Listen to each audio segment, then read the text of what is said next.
이다. 아멘.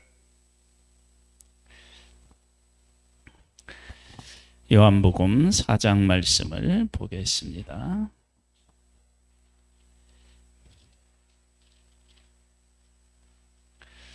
43절로부터입니다.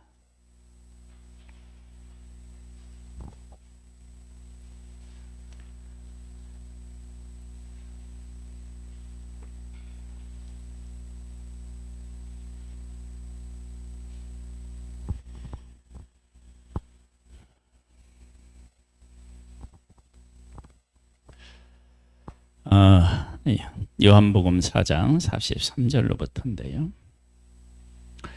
이틀이 지나며 예수께서 거기를 떠나 갈릴리로 가시며 친히 증언하시기를 선지자가 고향에서는 높임을 받지 못한다 하시고 43절과 44절을 보면 예수님께서 공생애를 사시기 전에 어떻게 사셨는지에 대해서 우리가 짐작해 볼 수 있습니다. 왜냐? 선지자가 고향에서는 높임을 받지 못한다 그랬어요. 그러면 예수님께서 33년을 이 땅에서 사셨는데 30년은 집에서 보통의 사람이 살아가는 삶의 모습으로 사셨다고요. 그리고 3년 동안에는 예수님께서 공생애를 사셨다 그러는데 제자들을 부르고 또 기적을 행하시고 또 말씀을 가르치시고 천국 복음을 전하시고 이러한 일들을 하셨습니다. 그런데 예수님이 30년 동안 사실 때 사람들이 보기에 예수님이 특별하다고 느낄 만한 어떤 것들을 보지 못하며 살아가셨다는 거예요. 그렇게 사셨다는 거예요. 아주 평범하게.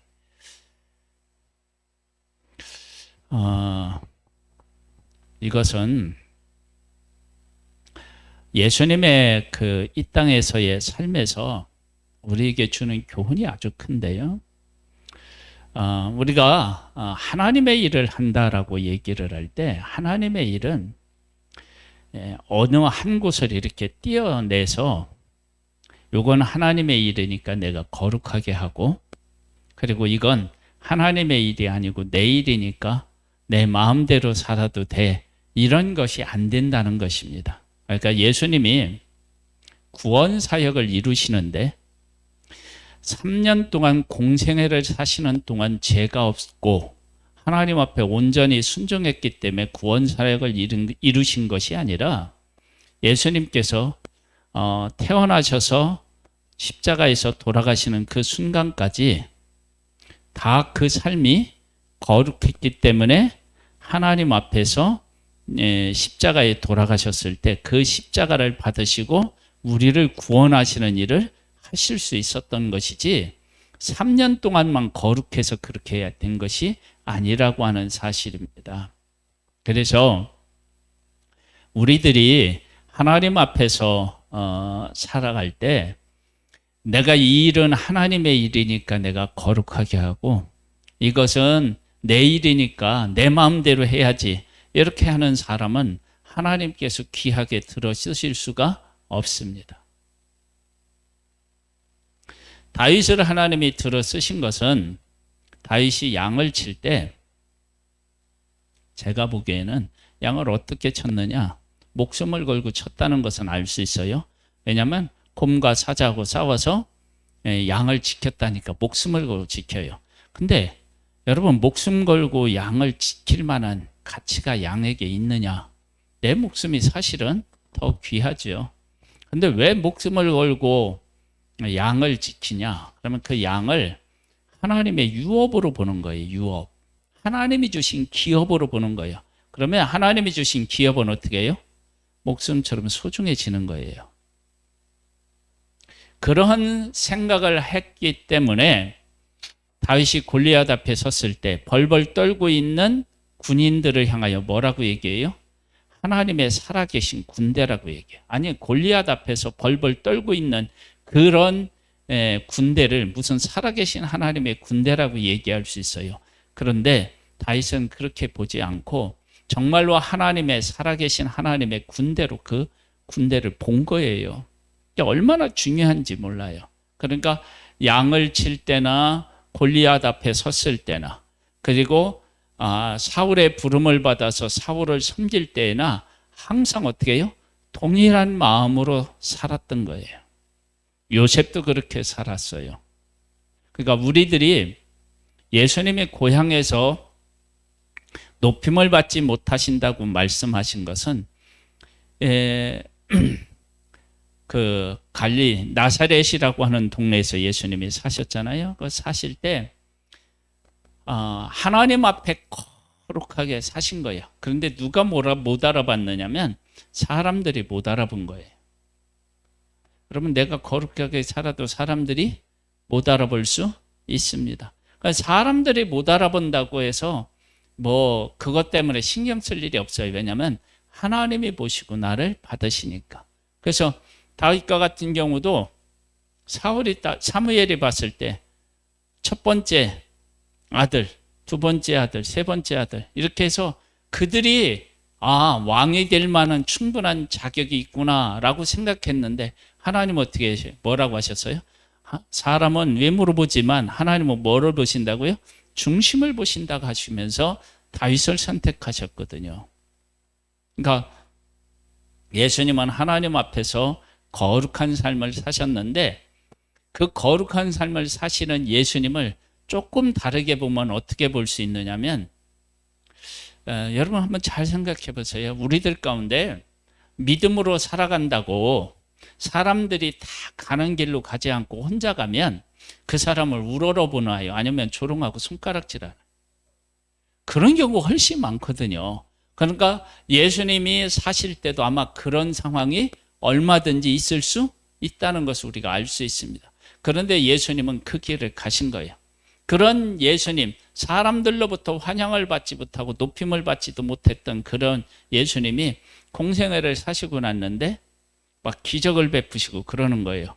그러니까 사람들이 이걸 쉽게 받아들이기가 어려운 거예요. 그래서 이 짧은 구절에 고향에서 높임을 받지 못한다고 하는 그 예수님의 말씀 속에 공생애 사시기 전과 사시고 난 공생애를 사시는 순간하고 하나님 앞에 거룩하게 살아가는 것은 동일하지만 사람들에게 보이는 것은 어떻게 해요? 많이 달랐다라고 하는 사실을 우리가 알 수 있어요. 자, 그다음 볼까요? 갈릴리에 이르심에 갈릴리인들이 그를 영접하니 이는 자기들도 명절에 갔다가 예수께서 명절 중 예루살렘에서 하신 모든 일을 보았습니다라. 우리들이 예수님을 귀하게 여기잖아요. 영접한다는 것은 귀하게 여겼다는 것이죠. 우리가 예수님을 귀하게 여기는 출발점은 어디에 있느냐면 예수님이 일하셔서 어떤 일을 하셨고 그 일들이 우리의 보기에 정말 신기해서 그 여겨질 때 예수님을 귀하게 여깁니다. 예수님이 하신 일을 보지 못하는 사람들은 어떻게 돼요? 그리고 예수님을 오해한 사람들은 지금 나사렛 사람들은 어떻게 해요? 예수님을 귀하게 여기지 못했어요. 그런데 예수님께서 공생애를 하시고 막 기적을 베푸시는 것을 본 사람들은 예수님을 귀하게 여겼어. 지금 한번 우리들 성도님들도 한번 생각해 보세요. 나에게 예수님은 어떤 분이시고 하나님의 일을 하는 사람들이 나에게는 어떤 의미가 있나 한번 잘 생각해 보세요. 나는 예수님을 그렇게 귀한 분으로 여기는가? 그리고 하나님의 일을 하는 사람을 그렇게 귀하게 여기는가? 한번 잘 생각해 보세요. 정말로 하나님 앞에 신실하게 살아가는 사람들이요, 사람에게 높임을 받지 못하는 경우도 있습니다. 조영기 목사님이 소천하셨죠? 장례가 이제 다 끝났는데 제가 이제 조영기 목사님 기사 이렇게 뜬데 댓글들이 달리잖아요. 조영기 목사님을 막 좋지 않게 이야기하는 댓글들도 엄청나게 많아요. 근데 참 이상해요. 뭐가 이상하냐면 예수 안 믿는 사람들이요, 못되다고 막 손가락질을 받다가도 죽으면 대부분 그 손가락질 하는 것들이 싹 사라지고, 예? 예, 그와 그 가족을 위로하는 쪽으로 가요. 안 그런가요? 아니, 보통 그렇다니까요. 연예인들도요, 막 어떤 문제 때문에 막 크게 터져서 막 이렇게 욕을 먹다가도 그가 죽잖아요. 그럼 그게 싹 사라들어요. 근데 여러분, 조형기 목사님 같은 분이 세상에 없어요. 그가 남긴 업적만 보더라도 한국교회 역사에 끼친 영향력을 보더라도 어마어마한 분이에요. 한번 생각해 보세요. 세상에서 단일 교회로 가장 큰 교회를 담임하셨던 분이에요. 누가 한번 해보세요. 네? 한번 해서 그렇게 한번 모여보라고 해보세요. 안 되는 거예요.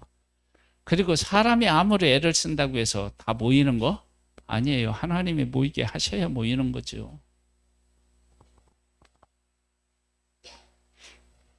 우리나라는 여러 명의 대통령이 있었는데요, 한 번도 그 대통령직에서 내려가는 분들 중에서 존경을 받은 사람이 없어요. 안타까운 역사예요. 안타까운 역사. 이승만 대통령은요, 우리가 바르게 알면 세계적인 대통령입니다. 정말 세계적인 대통령. 근데 이승만 대통령을 왜곡시켜놨죠. 친일파라고도 하고. 여러분, 우리가 이만큼 잘 사는 거요, 이승만 대통령의 업적 때문이에요. 이렇게 자유롭게 우리가 예배드리는 것이 이승만 대통령이 우리나라를 자유민주주의 쪽으로 방향을 틀어놓고 미국의 도움을 받아서 우리나라를 세웠기 때문이에요. 한번 여러분들이 역사를 잘 한번 보세요.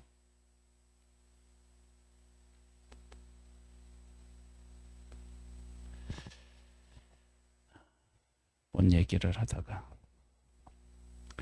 예수님을 우리가 소중히 여긴다, 그것은 예수님은 우리 가운데서 일하셨기 때문에요. 그래서 우리 성도님들이 예수님을 소중히 여기려면 예수님이 나를 위해서, 우리 가정을 위해서, 우리 교회를 위해서, 이 나라를 위해서 하나님이 무엇을 하셨는지를 보고 깨달으셔야 돼요. 그걸 깨닫지 못하면 어떻게 되냐면 가장 소중한 것을 놓치는 거예요. 근데 그것이 그냥 깨달아지느냐? 아니요, 그냥 깨달아지지 않습니다. 그냥 안 깨달아져요. 예수님의 동생도 예수님을 메시아로 몰랐었잖아요. 야고보도 어떻게 해요? 처음에는 예수님을요, 형인데 형이 메시아거든요. 근데 메시아인 형을 못 알아보고 막 형에 대해서 불만이 있었다고요. 나중에서야 보니까 예수님이 메시아였던 거야. 메시아가 내 형이다. 그러면 이게 얼마나 이게 엄청난 일인데 그걸 제대로 몰랐던 거예요. 여러분, 지금 우리 삶 속에 하나님은 다 각 사람들에게 맞게 일하고 계시다고요. 근데 어떤 사람은 그걸 보는 사람이 있고 어떤 사람은 못 본다고요. 그래서 나사렛에 있는 사람들은 예수님을 배척했고요. 어디에 있는 사람들은요? 갈릴리에 있는 사람들은 예수님 어떻게 해요? 높였다고요. 지금도 마찬가지예요. 예수님이 하신 일을 보는 사람은 예수님을 높이는 사람이고, 예수님이 하신 일을 못 보는 사람은 예수님을 하찮은 존재로 생각하는 거예요. 전도에 나가보면 예수님 전하는 사람들 막 욕한다는 얘기는 예수님을 그렇게 보고 있다는 것이 아니겠어요? 46절에 보면 이렇게 나와요. 예수께서 다시 갈릴리 가나에 이르시니 전에 물로 포도주를 만드신 곳이라. 왕의 신하가 있어 그의 아들이 가버나움에서 병들었더니 그가 예수께서 유대로부터 갈릴리에 오셨다는 것을 듣고 가서 청하되 내려오셔서 내 아들의 병을 고쳐주소서 하니 그가 거의 죽게 되었습니다.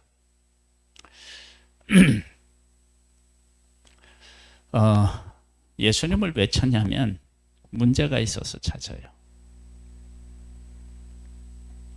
많은 사람들이 예수님을 찾는 이유 중에 하나가 뭐예요? 문제를 해결받고 싶은 거예요. 여러분, 우리의 삶에 문제가 있는데요. 그 문제를 통해서 예수님을 찾게 된다면 그 문제는 우리에게 뭘로 바뀌느냐면 복으로 바뀝니다. 이건 대단히 중요한 얘기예요.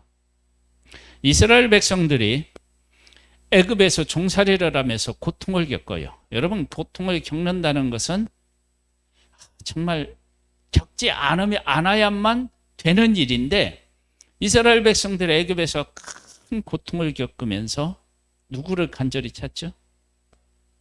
하나님을 찾아요. 그리고 무엇을 기억해내냐면 하나님의 약속을 기억해내는 거예요. 그래서 하나님께서 하나님의 백성들이 애굽에서 고통당하는 것을 보시고 그 다음에 어떻게 해요? 하나님이 아브라함에게 약속하신 약속을 기억하시고 그 백성을 구원해내시려고 하셨단 말이에요. 하나님이 때로는요, 우리의 삶에 오셔서 우리에게 고통이라는 것을 안겨주셔요. 왜 안겨주시느냐? 나 좀 찾아라. 우리는 때로는 이런 고통이 없으면 하나님 어떻게 해요? 안 찾아. 나 혼자 잘 살고 있다고 생각한다고요. 그래서 평안할 때 하나님을 찾고 하나님 앞에 온전히 서려고 애를 쓰는 사람은 정말 대단한 사람이에요. 보통의 경우는 그렇게 못해요. 여러분, 바울이라고 하는 사람은 예수 믿는 사람, 아니 예수 안 믿는 사람도 알 만큼 유명한 사람이에요. 근데 바울도 한 인간이었다라고 하는 사실을 어디서 발견하게 되느냐면요, 바울에게 가시가 있었어요. 가시, 육체의 가시. 그것이 없어지기를 위해서 3번 기도했대요. 제가 봤을 때는 3번 기도는 3번 기도가 아니라 3번 특별 기도라고 생각합니다. 3번 특별히 기도했다고 생각돼요. 근데 하나님의 응답이 뭐였어요? 내 은혜가 네가 족하도다. 네가 약할 그때에 곧 강해진다. 그렇게 말씀하셨어요. 그 얘기는 바울도 육체적인 가시가 없었다. 그러면 무엇이 지금보다 약했을 것이라고 우리가 짐작해서 볼 수 있냐면 하나님을 의지하고 그 하나님을 붙잡고 복음을 전하는 일이 육신적으로 그 가시를 갖고 있을 때보다 어떻게 해요? 약했다라고 하는 사실을 우리가 알 수 있어요. 한번 생각해 보세요. 바울이 겪었던 그 가시가 도대체 뭐냐라고 할 때 결론이 없어요. 왜냐하면 뭐라고 밝힌 게 없으니까. 그런데 다메섹 우상으로 가다 빛을 보았기 때문에 안질이 생겼을 것이다. 그 다음에 또 어떤 경우는 간질이었을 것이다. 간질, 막 거품을 붓고 쓰러지는 거예요. 뭐든지 다 마찬가지예요. 여러분, 우리 얼굴에 얹혀 상처가 났다든지 병이 들면 사람이 좀 추해 보입니다. 막 눈곱이 끈다든지 콧물이 나온다든지, 예? 한번 그런 거 한번 생각해 보세요. 그렇죠? 그러한 상황에 놓이게 된다. 언제 놓일지 모른다. 그러면 그러한 모습들이 사람들에게 노출된다. 그러면 바울은 어떻게 해요? 항상 하나님, 이 병이 복음을 전했는데 방해가 안 되도록 하나님이 도와주십시오 하고 간절함이 생기지 않겠어요? 그 간절함이 바울에게서 능력이 나가는 매개체로 사용되었다라고 하는 거예요.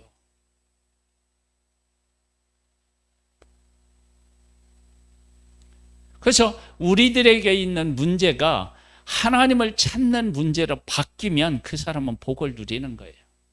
그런데 그 문제에 치여서 하나님도 원망하고 불평하고 불만하는 사람들은 바보 같은 사람인 거예요. 이스라엘 백성들이 애굽에서 나와서 약속의 땅으로 가는데 광야에서 어떻게 해요? 하나님을 더 의지하도록 광야로 하나님이 이끄셨는데 그들은 광야라는 환경 때문에 하나님을 불평하고 원망하죠. 그러다 광야에서 죽었어요. 약속의 땅을 들어가지 못했다고 땅에. 여러분 지금 이 왕의 신하는 왕의 신하로서의 어떤 사회적인 지위도 있고 명예도 있었죠. 근데 그 왕의 신하로 살아가는 것이 아들의 병들어 죽는 데는 아무런 도움이 안 됐던 거예요. 여러분 지금 우리들이 세상에 살아가면서 세상에서 왕의 신하로 살아가는 것처럼 나를 높여주는 것, 세상적으로 나를 높여주는 것, 나에게 힘을 주는 것들이 있을 수 있어요. 그런데 아들이 병들어 죽게 되는데 그 모든 것들이 아무런 힘이 없는 거예요. 그때 우리가 찾을 수 유일한 분이 계시다. 그분이 하나님이신 거예요. 그 왕의 신하가 어떻게 되냐? 예수님을 찾아가는 거예요. 이때 왕의 신하가 왕의 신하로서 할 일이 전혀 없었겠어요? 있었겠죠. 그런데 그런 거 다 놓을 수밖에 없어요. 그리고 주님을 찾아간 거예요. 여러분 우리가 하나님 아버지를 찾게 만드는 어떤 큰 일이 있든 어려운 일이 있든 그 일이 있다면 우리는 그 일이 복이 되는 거예요. 여러분 그래서 이걸 살짝만 바꿔서 한번 얘기해 볼까요? 내 안에 지금 여러 가지 문제가 있는데 그 문제 때문에 하나님을 찾는다. 그러면 그 문제는 문제가 아닌 거예요. 복이 되는 거예요. 그래서 지금 나에게 기도 제목이 있고 여러 가지 문제가 있다. 그러면 하나님 찾으셔요. 그럼 그 여러분들이 하나님을 찾으시면 문제가 복으로 바뀌게 될 줄 믿습니다. 하나님이 우리에게 그렇게 하신다니까요. 자, 찾았어요? 그가 예수께서 유대로부터 갈릴리에 오셨다는 것을 듣고 가서 여러분 보세요. 이 왕의 신하가 아들이 병들지 않았으면 예수님이 어디를 가시고 어디에 계시고 이런 데 관심이나 있었겠어요? 그렇죠? 자, 우리 한번 솔직하게 내게 아쉬운 게 없다면 예수님이 우리를 위해서 십자가에서 죽으셨던 아니면 놀라운 기적을 베푸셨던 이런 문제에 대해서 별로 관심이 없죠. 대부분의 경우 그래요. 별로 관심이 없어요. 근데 이 신하는 아들이 병드니까 예수님을 만나야 되니까 예수님이 어디가 계신지 이런 문제에 대해서 관심을 갖는 거예요. 우리가 인생을 하나님 앞에서 살아나갈 때 어떤 우리의 문제가 왜 중요하냐면 예수님이 무엇을 좋아하실까? 내가 어떻게 해야만 될까? 이런 문제에 대해서 관심을 가지고 질문하게 되어 있어요. 근데 예수님에 대해서 전혀 관심이 없는 사람들은 예수님이 뭐 좋아하시는지 어떻게 살아야 예수님의 기쁨이 되는지에 대해서 관심이 없어요. 지금 내가 하나님 안에서 하나님이 좋아하시는 게 뭘까? 내가 어떻게 살아야 복된 삶을 하나님 안에서 살 수 있을까? 이런 질문을 하는 사람은 복 있는 사람이고요. 만약 이런 질문도 없이 그냥 예배 시간만 돼서 예배 나오고 그냥 또 하나님 잊어버리고 이렇게 살아간다면 내가 하나님을 믿고 살아가는 가장 중요한 복을 놓치고 있는 거예요.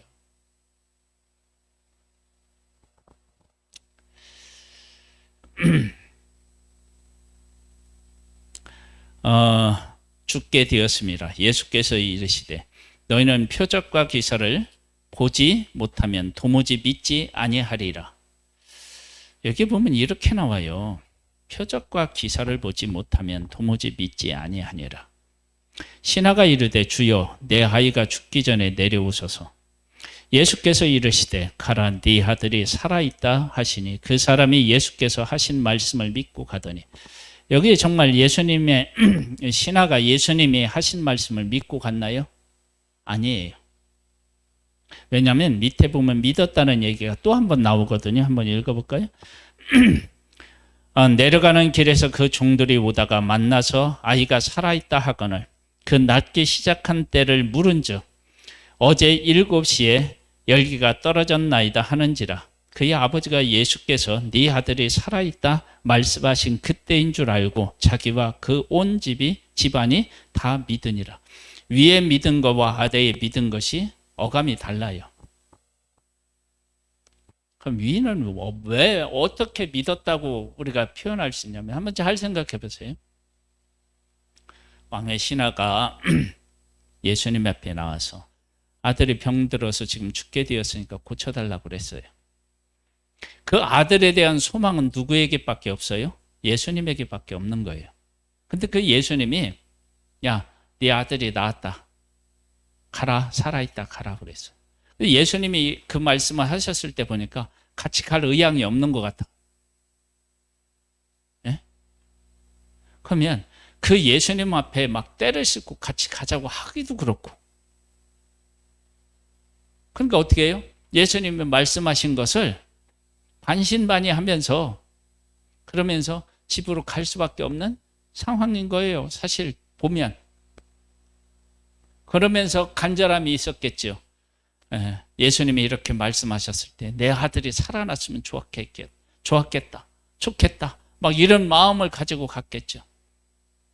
근데 가다 보니까 정말로 자기 아들이 살아났다는 것을 깨달아 알은 거예요. 그 아들이 다시 열기가 떨어져서 건강이 회복할 때를 보니까 예수님이 말씀하셨을 때요. 근데 내가 그때 솔직히 예수님을 지금 믿는 것처럼 믿지는 않은 거죠. 여러분, 우리들이 가지고 있는 믿음은 항상 이런 약점을 가지고 있어요. 약점. 그러니까 하나님을 온전히 신뢰하지 못하는 거야. 그 지금 예수님의 한탄이 거기에 있잖아요. 너희는 표적과 기사를 보지 못하면 도무지 믿지 아니하니라. 즉 뭐냐면 표적과 기사를 통해서도 예수님을 만나야 되지만 더 복된 것은 예수님이 하시는 일들과 예수님이 하시는 말씀과 예수님의 삶을 통해서 예수님을 예수님으로 바로 깨달아 하는 일이 더 중요하고 더 높은 믿음을 가진 것이라고 하는 사실을 이야기하는 거예요. 그래서 어떤 사람은 그 인생에 막 기적과 같은 일이 많이 일어나는 사람이 있고, 어떤 사람은 되게 하나님이 베푸신 기적이 뭔가 한참 막 뒤적거려서 찾아내도 사람들이 별 반응이 없는 그런 삶을 살아가는 사람이 있을 수 있다고요.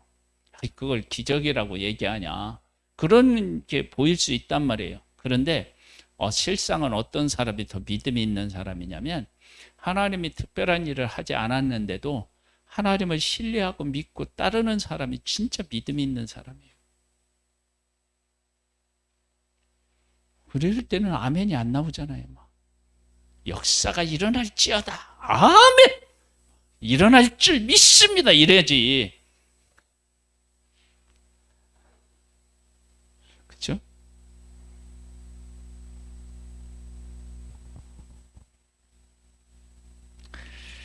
그래서 예수님이 한탄에 나오는 거예요. 너희는 표적과 기사를 보지 못하면 도무지 믿지 아니하니라.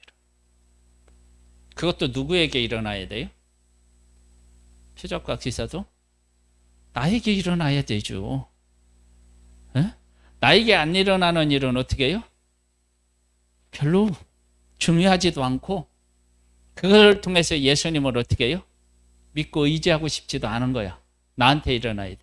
그러니까 이 신하도 예수님 앞에 찾아온 것은 다른 사람에게 일어난 기적을 듣고 찾아왔겠죠. 근데 예수님이 네 아들이 살아있다. 그래서 가서 보니까 진짜 아들이 살아있어. 그러니까 예수님을 믿는 거야. 나에게 일어나야만 되는 거야. 다른 사람한테 일어나는 것은 나의 믿음하고 별로 관계가 없어. 이런 믿음은 하나님을, 예수님을 기쁘시게 못한다고 하는 것을 알 수 있어요. 막 다른 사람에게 기적이 일어나잖아요. 그러면 하나님은 지금도 살아서 저런 은혜로 나와도 함께 하시는구나.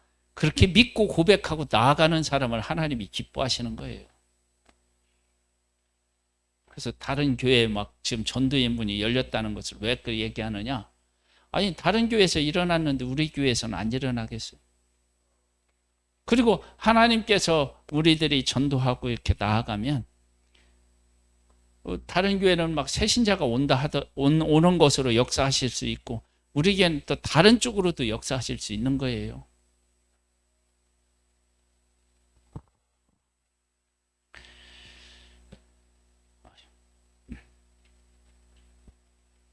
예수님이 그 신하고 같이 가지 아니하시고 뭐라 그랬냐면 가라, 네 아들이 살아있다.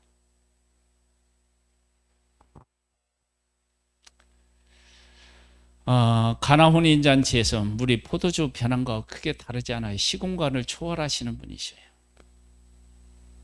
그리고 가봤더니 아들이 정말로 살아있는 거예요. 그래서 온 집안이 예수님을 믿었어요.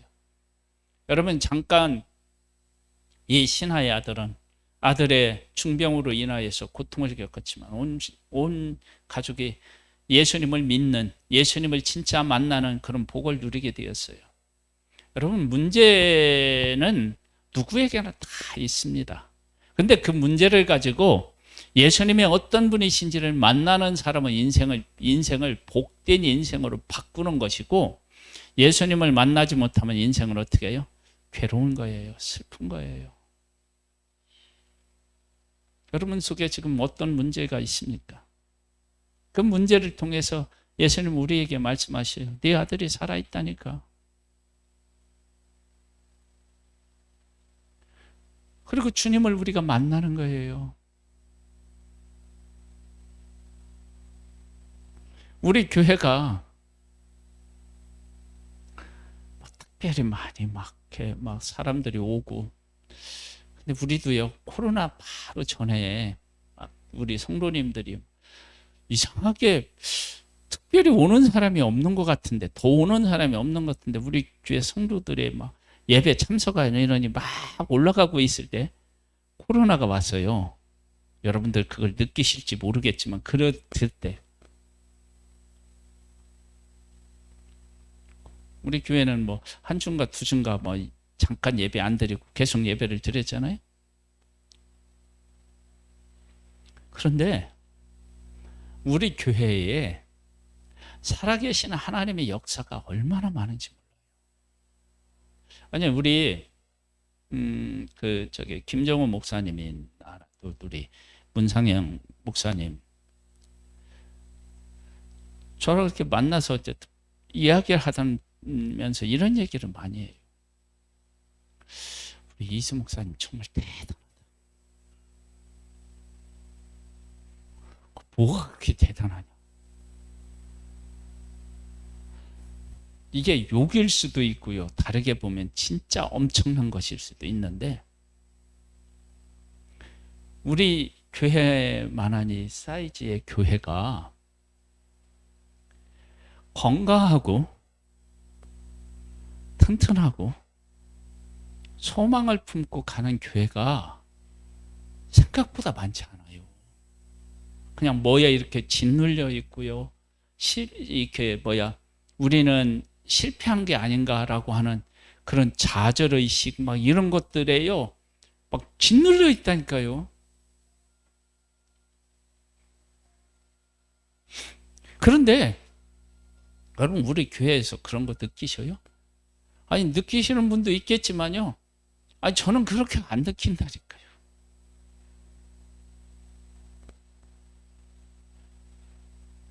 이게 영성이에요, 영성. 영성이 달리 있나요?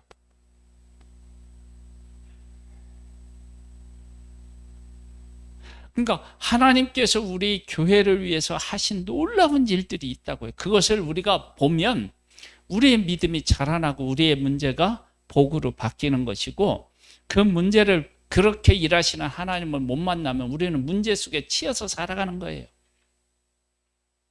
그래서 이 왕의 신하가 예수님에게 오고 예수님의 말씀을 듣고 가서 예수님이 하신 일을 딱 보고 온 가족이 예수님을 믿음으로, 그 가정은 잠시 잠깐의 고난을 통해서, 아픔을 통해서 놀라운 복을 받아 누리게 되었다고요.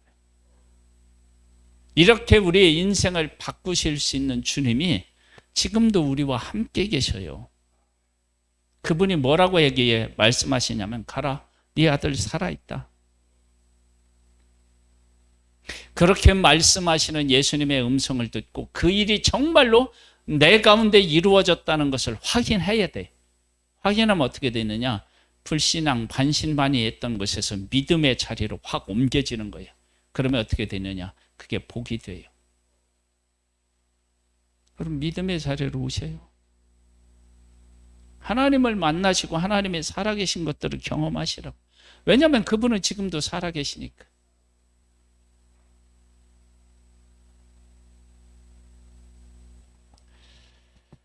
그런 은혜를 우리 성도님 가정들마다, 우리 성도님마다 꼭 받아 누릴 수 있게 되기를 주님의 이름으로 축복합니다. 하나님 아버지, 예수님께서는 신하에게, 왕의 신하에게 이렇게 말씀하셨습니다. 가라, 네 아들이 살아있다. 그런데 신하는 가면서 아마 반신반의한 것 같아요. 그리고 예수님이 말씀하셨을 때 정말 열기가 떨어지고 아들이 건강을 회복했다는 것을 확인한 후에 온 가족이 예수님을 믿는 그런 복을 누리게 됩니다. 하나님, 우리에게도 지금 말씀하고 계십니다. 가라, 네 아들이 살아있다. 말씀하신 것처럼 가라, 네 문제가 해결되었다. 우리 그것을 삶에서 확인하고 나와 온 집이 예수 그리스도의 살아계심을 믿고 그 가운데 살아가는 복을 누리기를 원합니다. 은혜를 베풀어 주신 하나님을 찬양하고 예수님의 이름으로 기도드립니다. 아멘.